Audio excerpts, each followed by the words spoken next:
بسم اللہ الرحمن الرحیم، السلام علیکم۔ آپ دیکھ رہے ہیں الف نیوز اور میں ہوں آپ کے ساتھ ماجد علی۔ شامل کرتے ہیں آج کی ہیڈ لائن۔ بے روزگار نوجوانوں کے لیے اچھی خبر، وزیر اعظم عمران خان کا 1 لاکھ سے زائد سرکاری اسامیوں پر بھرتی کا حکم۔ تجارتی جنگ کا خاتمہ، امریکہ اور چین کے درمیان ڈیل طے پا گئی۔ مقبوضہ کشمیر سلامتی کونسل کا بند کمرہ اجلاس، بھارتی مظالم اور پابندیوں پر بحث۔ مقبوضہ کشمیر پر بھارتی مظالم کے خلاف آواز اٹھانے والے ملائیشین وزیر اعظم مہاتیر محمد اپنے بیان پر ڈٹ گئے، بھارت کے لیے بڑا پیغام جاری کر دیا۔ برفباری اور بارشوں کا نیا سلسلہ کب سے شروع ہوگا، محکمہ موسمیات نے بڑی پیشگوئی کر دی۔ بھارتی سیاستدانوں نے نریندر مودی کے خلاف بڑا اقدام اٹھانے کا فیصلہ کر لیا، نریندر مودی کی مشکلات میں اضافہ۔ اسرائیل کے فوجی اڈے پر تباہی مچ گئی، بڑی تعداد میں جنگی طیارے تباہ، کروڑوں ڈالر کا نقصان۔ نینسی پیلوسی نے ٹرمپ کے مواخذے کی قرارداد پر دستخط کر دی۔ ایران کے صدر حسن روحانی نے مشرق وسطی میں غیر ملکی افواج کو خطرے کی وارننگ جاری کر دی۔ عراق میں امریکی ایئر بیس پر ایک بار پھر حملہ۔ پاکستان اور چین کے دشمن سی پیک کو کامیاب ہوتا نہیں دیکھنا چاہتے، چین کھل کر پاکستان کے لیے میدان میں آ گیا، بڑا پیغام جاری کر دیا۔ پاکستان اور دنیا بھر کی خبروں سے باخبر رہنے کے لیے الف نیوز کو سبسکرائب کر لے اور بیل آئیکن کو کلک کرنا نہ بھولیے گا۔ ناظرین، اپنی آراء کا اظہار کمنٹ سیکشن میں لازمی کیجیے گا۔ تو ناظرین، ہیڈ لائنز آپ نے جانی، اب بڑھتے ہیں خبروں کی تفصیلات کی طرف۔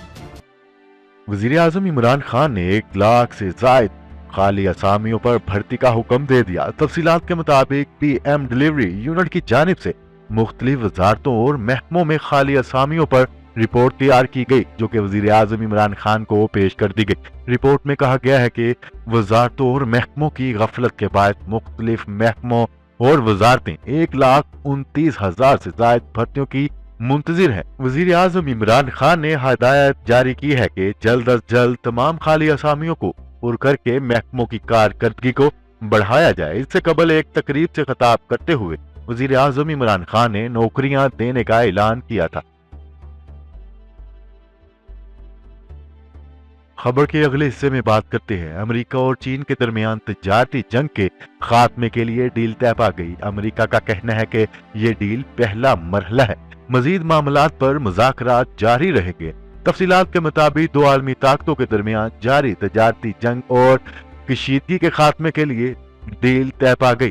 ڈیل پر امریکی صدر ڈونلڈ ٹرمپ نے دستخط کر دیے۔ ڈیل پر دستخط ہونے سے امریکہ اور چین میں جاری تجارتی جنگ میں کمی آئے گی۔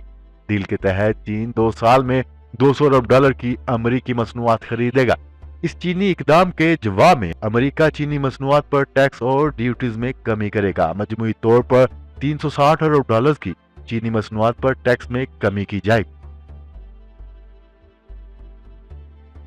خبر کے اگلے حصے میں بات کرتے ہیں مسئلہ کشمیر کی صورتحال اور لائن آف کنٹرول پر بھارتی اشتعال انگیزیوں کے حوالے سے اقوام متحدہ کی سلامتی کونسل کا بند کمرہ اجلاس ہوا۔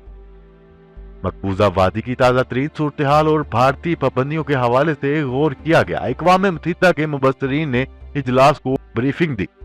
سلامتی کونسل کا بند کمرہ اجلاس پاکستانی وقت کے مطابق بدھ کی رات 9:30 بجے شروع ہوا، جو 2.5 گھنٹے تک جاری رہا۔ فوجی مبصرین کی جانب سے بریف کے بعد کونسل کے ممبران کے درمیان صورتحال پر بھی تبادلہ خیال ہوا۔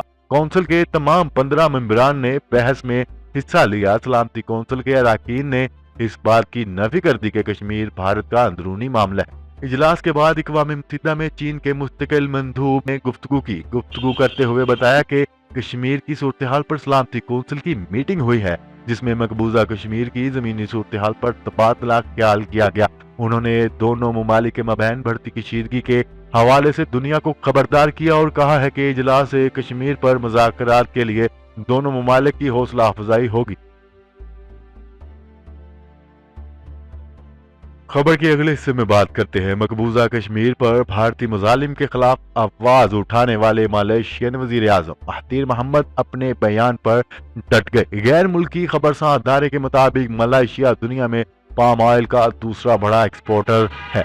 भारत ने गुज़िश्ता हफ्ते पाम ऑयल दरामद से मुतल्लिक़ कवानीन में तब्दीली कर दी। ताजरों के मुताबिक कवानीन की तब्दीली से भारत ने मलेशिया के पाम ऑयल खरीदने पर पाबंदी लगा दी। गैर मुल्की खबरसां अदारे के मुताबिक मलेशियन वजीर आजम का कहना है कि हमें भारतीय इकदामात पर तशवीश जरूर है, मगर जब भी कोई गलत इकदाम करेगा हम इस पर बोलेंगे। सफारती सफ के बाद पाम ऑयल की दरामद पर भारत की नई पाबंदियों से मुतल्लिक तशवीश है। महातीर मोहम्मद ने इशारा दिया कि चाहे इनके मुल्क को माली मामलात का सामना करना पड़े, लेकिन वो गलत चीजों के खिलाफ बोलना जारी रखेंगे। खबर के अगले हिस्से में बात करते हैं बलूचिस्तान में बर्फबारी और बारिशों का नया सिलसिला जुमे से शुरू होगा। पीडीएमए ने तमाम डिप्टी कमिश्नर्स को हाई अलर्ट कर दिया। तफसीलात के मुताबिक बलूचिस्तान में बर्फबारी और बारिशों का एक नया सिलसिला जुमा 17 जनवरी से शुरू होगा, जिसके दौरान शदीद बर्फबारी और बारिशों का इम्कान जाहिर किया जा रहा है। खबर के अगले हिस्से में बात करते हैं भारत की एक मारूफ यूनिवर्सिटी में स्टेज पर खड़े सियासतदानों ने अपने हामियों को देखा और वजीर आजम नरेंद्र मोदी को एक सख्त चैलेंज पेश कर दिया। भारत की शिमाल मशरकी रियासत बहार के बाएं बाजू की सियासतदान कन्हैया कुमार ने शाम के वक्त सर्द हवाओं में अपनी आवाज को बुलंद करते हुए कहा है कि भारत का नजरिया खतरे में आ गया है। इनका कहना था कि हम रुकेंगे नहीं, हुकूमत को अपनी कुव्वत का मुजाहरा करने दो, इन्हें पुलिस लाने दो, हम उठेंगे नहीं। गलत साबित करने के लिए सुन लो मोदी, इनके हर एक जुमले के बाद अवाम ने आजादी का नारा लगा दिया। खबर के अगले हिस्से में बात करते हैं इसराइल में बारिशों और उसके नतीजे में सैलाबी रेले से तिल एबद के जनूब में वाक़या एक फौजी अड्डे और उस पर मौजूद तैयारों को शदीद नुकसान पहुंचा है। अबरानी मीडिया की रिपोर्ट के मुताबिक तिल एबद के जनूब में वाक़या एयरबेस पर खड़े तैयारों को नुकसान पहुंचने के बाद इन्हें वहां से हटाने की कोशिश की जा रही है। सैलाबी रेला एयरबेस के दोनों तरफ से बह निकला, जिसके नतीजे में पानी हवाई अड्डे के अंदर दाखिल हो गया, जिसके बायस जंगी तैयारों और फौजी अड्डों को करोड़ों डॉलर का नुकसान पहुंचा है। रिपोर्ट के मुताबिक पानी का रेला हवाई अड्डे के गोदाम में दाखिल हो गया, जिसके नतीजे में गोदाम मलबे से भर गया। इसके अलावा कई जंगी तैयारों को भी शदीद नुकसान पहुंचा है। खबर के अगले हिस्से में बात करते हैं अमरीकी ऐवान नुमाइंदागान में अमरीकी सदर डोनाल्ड ट्रंप के मुआवजे के आर्टिकल सेनेट को भिजवाने की करारदाद को कसरत राय से मंजूर कर लिया गया। तफसीलात के मुताबिक स्पीकर ऐवान नुमाइंदागान नैंसी पेलोसी ने सदारती मुआवजे की करारदाद पर दस्तखत कर दिए। अमरीकी ऐवान नुमाइंदागान में करारदाद के हक में 228 जबकि मुखालफत में 193 वोट कास्ट हुए। ऐवान नुमाइंदागान की स्पीकर नैंसी पेलोसी ने पास करदा करारदाद पर दस्तखत करके इसे सेनेट चैम्बर भिजवा दिया। अमेरिकी सदर डोनाल्ड ट्रंप के खिलाफ मुआवजे की कार्रवाई आइंदा हफ्ते मुतवक्का है। खबर के अगले हिस्से में बात करते हैं ईरान के सदर हसन रूहानी ने मशरिक वस्ता में गैर मुल्की अफवाज को खतरे की वार्निंग जारी कर दी। न्यूज रिपोर्ट के मुताबिक ईरानी टीवी पर नशर होने वाले बयान में ईरानी सदर ने मशरिक वस्ता में मौजूद गैर मुल्की ताकतों को खबरदार करते हुए कहा है कि इनके लिए खित्ते में रुकना खतरनाक हो सकता है। ईरानी सदर हसन रूहानी ने कहा है कि आज अमेरिकी फौज खतरे में है तो कल यूरोपीय ताकतों को खतरात होंगे। अगर गैर मुल्की ताकतें खित्ते में रहीं तो इनके लिए खतरनाक होगा। हसन रूहानी ने अमेरिका से सख्त कशीदगी के बाद पहली बार यूरोपीय ममालिक को मतनब्बा करते हुए इन्हें इनखला के लिए दो टोक पैगाम जारी कर दिया।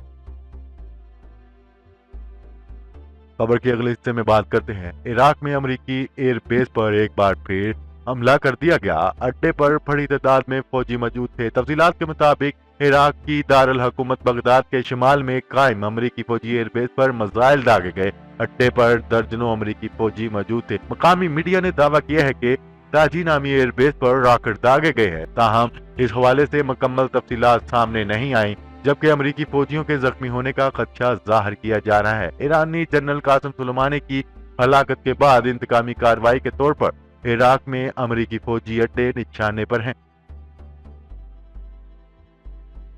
खबर के अगले और आखिरी हिस्से में बात करते हैं। चीनी सफीर याओ जिंग का कहना है कि पाकिस्तान और चीन के दुश्मन सी पैक को कामयाब होता देखना नहीं चाहते। चीनी सफीर ने तकरीब से खिताब करते हुए कहा है कि कश्मीर पर भारत ने यकतरफा कार्रवाई की, अक़वाम मुत्तहिदा की करारदादों को नजरअंदाज किया, मकबूजा कश्मीर के मामले पर शदीद तशवीश है। उन्होंने कहा है कि भारतीय गैर कानूनी इक़दाम तर्ज अमल खित्ते की सलामती के लिए बड़ा चैलेंज है। भारत के मकबूजा कश्मीर पर यकतरफा गैर कानूनी इक़दाम नाकाबिले कबूल हैं। आलमी बरादरी को मसला कश्मीर के हल के लिए आगे बढ़ना होगा। जी तो नाजरीन, आज के लिए इतना ही। मजीद खबरें लेकर बहुत जल्द आपकी खिदमत में हाजिर होंगे। तब तक के लिए अपना ख्याल रखिएगा। अल्लाह निगहबान। पाकिस्तान जिंदाबाद। पाकिस्तान आर्मी पाइंदाबाद।